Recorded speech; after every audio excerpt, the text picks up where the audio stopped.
India और US की जो डिफेंस ट्रेड है वो 20 बिलियन डॉलर तक क्रॉस कर गई है as of 2020।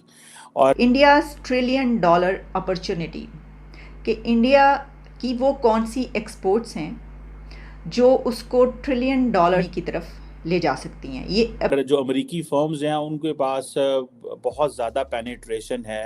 Indian defence market में वो बड़ा इस वक्त पेनिट्रेट कर चुके हैं।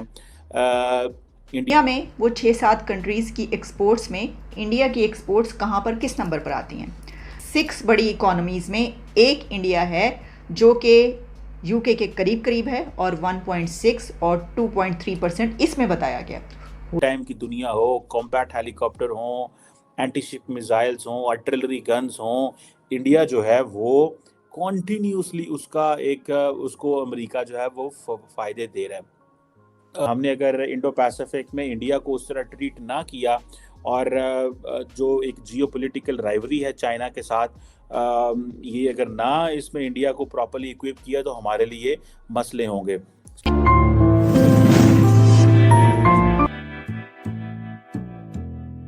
पर मेरे सामने मौजूद है जो कि फोर्ब्स में पब्लिश हुआ है ये जायज़ा या report, India trillion dollar opportunity कि इंडिया की वो कौन सी एक्सपोर्ट्स हैं जो उसको ट्रिलियन डॉलर की तरफ ले जा सकती हैं। ये अपॉर्चुनिटी तो पहले तो ये कि वो कौन सी 6 एक्सपोर्ट सेक्टर्स हैं जो कि प्रॉमिसिंग हैं और जिससे ये अचीव किया जा सकता है टारगेट।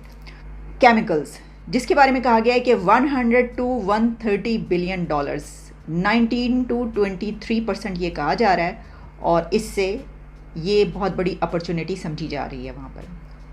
दूसरे नंबर पर है pharma, 45 billion dollars to 50 billion dollars की ये ट्रेड कही जा रही है, एक्सपोर्ट्स कही जा रही हैं 16 to 18%।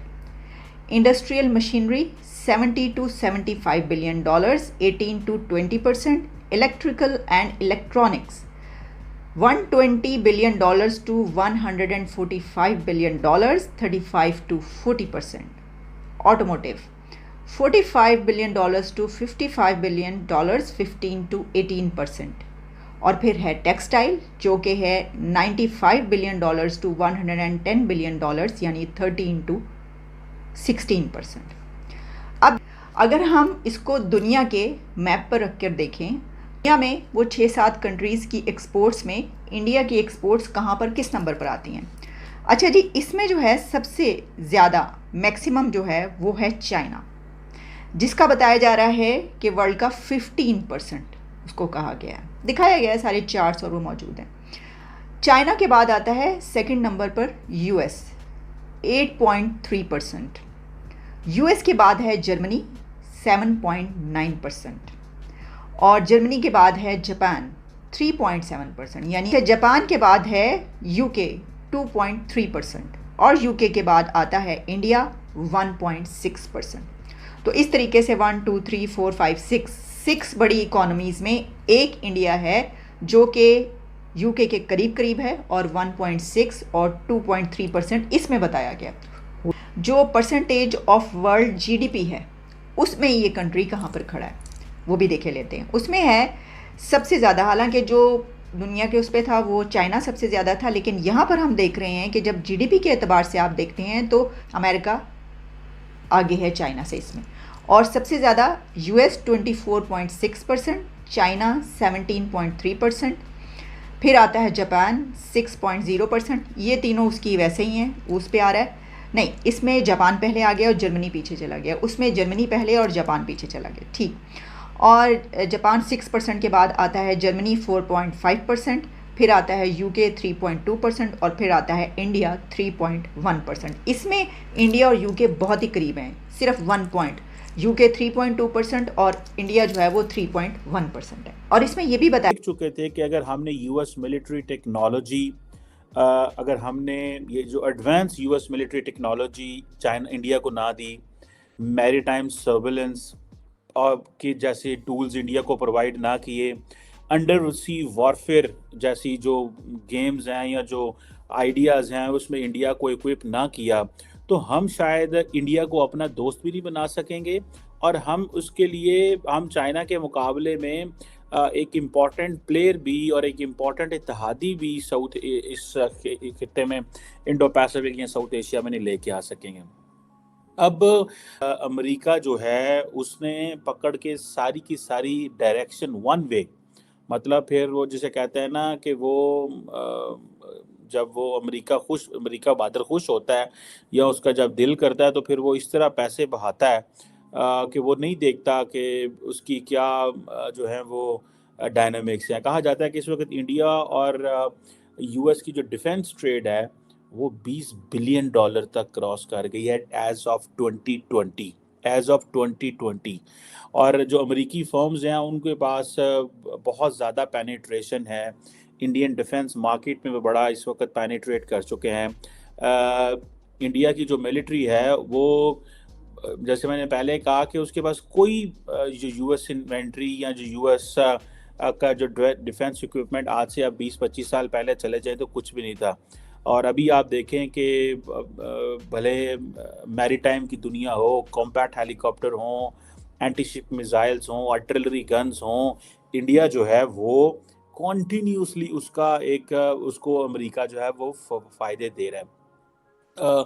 अब जो क्वेश्चन बनता है वो क्वेश्चन ये है कि क्या अमेरिका इंडिया को जो इतना कुछ दे रहा है, क्या इंडिया रिटर्न में अमेरिका के साथ खड़ा होगा टू स्टैंड अगेंस्ट चाइना? और ये कहा जा रहा है कि ये अमेरिका की ये जो बेट है ना, ये जो बेट है ये on on on China on India, ये फेल हो जाएगी, क्योंकि कहा जा रहा है कि ये मिलिट्री टू मिलिट्री कोलैबोरेशन, ठीक है जी, जो अवाम की नज़रों में आ रहा है वो तो है ही है। बायलैटरल और मल्टीलैटरल मिलिट्री एक्सरसाइजेज आप देखें जो हो रही हैं, और ये हाई प्रोफाइल मिलिट्री एक्सरसाइजेज हो रहे हैं, ठीक है जी। और इसका स्केल भी बहुत बड़ा है। और फॉर एग्जांपल अगर आपको याद हो कि जो एनुअल मलाबार एक्सरसाइजेज हैं जिसमें अमेरिका, इंडिया और बाकी ममालिक भी इकट्ठे होते हैं, जापान और ऑस्ट्रेलिया में भी है, इसके साथ साथ इंडियन एयरफोर्स हो, वो भी इसमें जो है वो अमेरिका के साथ मिलिट्री एक्सरसाइज कर रही है। इसी तरह एक युद्ध अभ्यास सीरीज़ है लैंड फोर्सेस की, जो आपस में जो है वो ट्रेनिंग और इन चीज़ों में जो है वो इन्वॉल्व रहे हैं। अब ये जो यूएस इंडियन सिक्योरिटी कोऑपरेशन है, जैसे मैंने बताया कि ये एक नेक्स्ट लेवल पे इसलिए चला गया क्योंकि इंडिया को समझा जाता है कि ideologically, philosophically, democratically, as of values, civilisationally, India जो है that is different from the Chinese. So political model different है, सिविलाइजेशनल करेक्टरिस्टिक्स डिफरेंट है, वहाँ पे जो सोशल मॉडल है वो डिफरेंट है। सो अमेरिकन समझते हैं कि हमें इंडिया के करीब होना ही है, हमारे पास और कोई चॉइस नहीं है। और ये पिछले 20 सालों हमने अगर इंडो पैसिफिक में इंडिया को उस तरह ट्रीट ना किया, और जो एक जियोपॉलिटिकल राइवरी है चाइना के साथ, ये अगर ना इसमें इंडिया को प्रॉपर्ली इक्विप किया तो हमारे लिए मसले होंगे। सो अमेरिका जो है उसको वो कहा तो जाता है कि इंडिया के साथ रहना चाहिए, करीब रहना चाहिए, लेकिन अमेरिका को वो नहीं मिलेगा जो वो इंडिया से चाहते हैं एट द मोमेंट। और ये चीज़ एक बड़ी फ्रस्ट्रेशन है वाशिंगटन के अंदर, जिसको जारी बात है अमेरिकी सरकार जानती है, ये नहीं कि उनको पता नहीं है।